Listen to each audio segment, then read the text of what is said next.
হযরত ওমর ফারুকের যুগে ওমর ফারুক রাদিয়াল্লাহু তাআলা আনহুর সাথে সাক্ষাৎ করবার জন্য রোম সম্রাট আসলো মদিনায়। যে এই মদিনার গভর্নর, পুরো আরব বিশ্বের গভর্নর হযরত ওমর ফারুক রাদিয়াল্লাহু আনহু। তিনি এসে ওমরকে খুঁজছে, কিন্তু ওমরের সন্ধান তিনি পাচ্ছে না। তিনি চিন্তা করলো, নিশ্চয় এই মদিনাতে ওমরের একটা বিলাসবহুল বাসভবন থাকবে। আমাদের দেশের এমপিদের, মন্ত্রীদের, আমাদের দেশের যারা সাধারণ জনপ্রতিনিধি হয়, এদেরও বিলাসবহুল বাসভবন থাকে কি থাকে না? কথা বলেন না কেন? থাকে কি থাকে না? তিনি চিন্তা করলো ওমরের হয়তোবা বিলাসবহুল বাসভবন থাকবে। তিনি মদিনায় খোঁজ করে কোনো বিলাসবহুল বাসভবন পেল না। সবার ভবন যেমন ওমরের ভবনও, সবার যেমন কুঁড়ে ঘর ওমরেরও তেমনি ভাবে।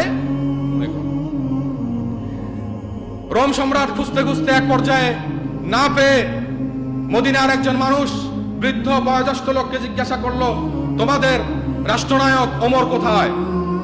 তিনি বলল, ওমর তো একটু আগে তার উট নিয়ে একটি জুব্বা গায়ে দিয়ে জঙ্গলে গিয়েছে।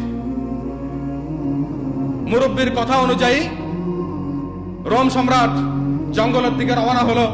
জঙ্গলে গিয়ে তিনি ওমরকে খুঁজতে খুঁজতে জঙ্গলের এক প্রান্তে দেখলো একজন মানুষ, সেই তার শরীরের জামাটা খুলে, জুব্বাটা খুলে এটাকে ভাঁজ করে তার মাথার নিচে দিয়ে চিত হয়ে জঙ্গলের মধ্যে শুয়ে আছে। তাকে জিজ্ঞাসা করলো, হে যুবক, ওমরকে দেখেছ? ওমর রাদিয়াল্লাহু আনহু বলল, কোন ওমর? বলে, আরব বিশ্বের গভর্নর, আরব বিশ্বের সম্রাট, মদিনার গভর্নর ওমর। তাকে দেখেছ? ওমর বলে, আপনি তাকে কি জন্য খুঁজছেন? বলে, আমি রোম সম্রাট। বর্তমান যুগে যেভাবে আমেরিকার প্রেসিডেন্টকে আমরা মোবাইলের মধ্যে দেখতে পাই কি পাই না, তো রোম সম্রাটকে ওমর হয়তোবা তাকে চিনে না। ওমর রাদিয়াল্লাহু আনহু জিজ্ঞাসা করছে, আপনি কেন ওমরকে খুঁজছেন? রোম সম্রাটও কাকে চিনে না? ওমরকে চিনে না। প্রযুক্তির কল্যাণে বর্তমান বিশ্বের কোন দেশের কে রাষ্ট্রনায়ক আমরা সেটা এখানে বসে জানতে পারি।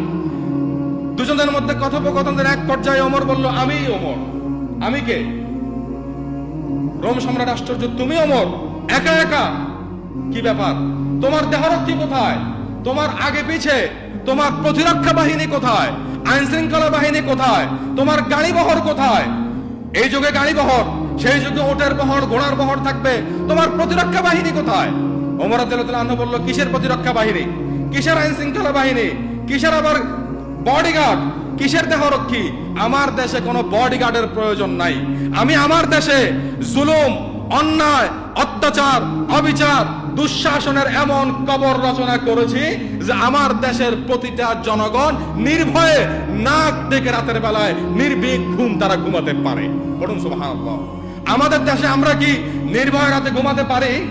আজকে ওসমান হাদিকে পাখির মতো গুলি করে নির্মম ভাবে হত্যা করার পরে এদেশের প্রতিটি যুবক আতঙ্কগ্রস্ত। আজকে ওসমান হাদিকে হত্যা করা হয়েছে। রাষ্ট্র যদি ওসমান হাদির হত্যাকাণ্ডের বিচার করতে না পারে, আগামীতে ওসমান হাদির মতো অসংখ্য যুবককে এভাবে পাখির মতো নির্দয়ভাবে গুলি করে হত্যা করা হবে। প্রিয় উপস্থিতি, ওমর রাদিয়াল্লাহু আনহু বলেছে যে আমার দেশে কোনো দুর্নীতি নাই। আমি জুলুম, শোষণ, অন্যায়, অবিচার, দুর্নীতির কবর রচনা করেছি। এই জন্য আমার দেশে কোনো কিসের প্রয়োজন নাই? আইন শৃঙ্খলা প্রটোকল বাহিনীর প্রয়োজন।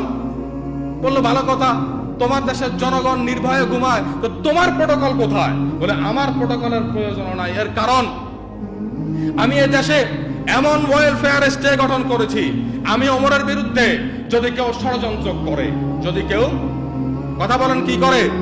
আমি ওমরের বিরুদ্ধে আরব বিশ্বে যদি কেউ ষড়যন্ত্রে লিপ্ত হয়, যদি কোথাও 3 জন 5 জনে মিলে আমি ওমরের বিরুদ্ধে ষড়যন্ত্র করে, আমার দেশের প্রতিটি জনগণ, আমি দুর্নীতি, দুঃশাসনের কবর রচনা করার কারণে এই দেশের প্রতিটি জনগণ হৃদয় দিয়ে, কলিজা দিয়ে আমি ওমরকে ভালোবাসি। বলুন সুবহানাল্লাহ।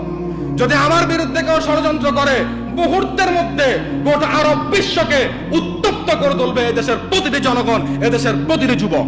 বলুন সুবহানাল্লাহ। আমাদের দেশের সরকারকে আমরা বলবো, ওমর রাদিয়াল্লাহু তাআলা আনহুর রাষ্ট্র পরিচালনা থেকে আপনারা শিক্ষা গ্রহণ করুন। ওমর রাদিয়াল্লাহু তাআলা আনহু যেভাবে দুর্নীতির কবর রচনা করেছে, ওমর রাদিয়াল্লাহু তাআলা আনহু যেভাবে মানুষের জীবনকে নিরাপত্তা দান করতে পেরেছে, আপনারা ওমরের জীবনী পড়ে ওমরের জীবন থেকে শিক্ষা গ্রহণ করে এদেশের জনগণের নিরাপত্তা নিশ্চিত করার জন্য ওমরের ভূমিকায় উত্তীর্ণ হন। কথা ঠিক কিনা? আসেন, ওমর রাদিয়াল্লাহু তাআলা আনহু, ওনার এক নাম্বার গুণ ছিল উনি নির্ভীক ছিল। অতএব শাসকের গুণ হতে হবে, শাসক কি হতে হবে? কাউরে ভয় পেতে পারবে না, কোন রক্তচক্ষুকে পরোয়া করতে পারবে না। এটা হলো শাসকের এক নাম্বার গুণ। এবং শাসকের 2 নাম্বার গুণ হলো ন্যায় ইনসাফ প্রতিষ্ঠা করার পূর্ণ মানসিকতা লালন করতে হবে হযরত ওমরের মতো।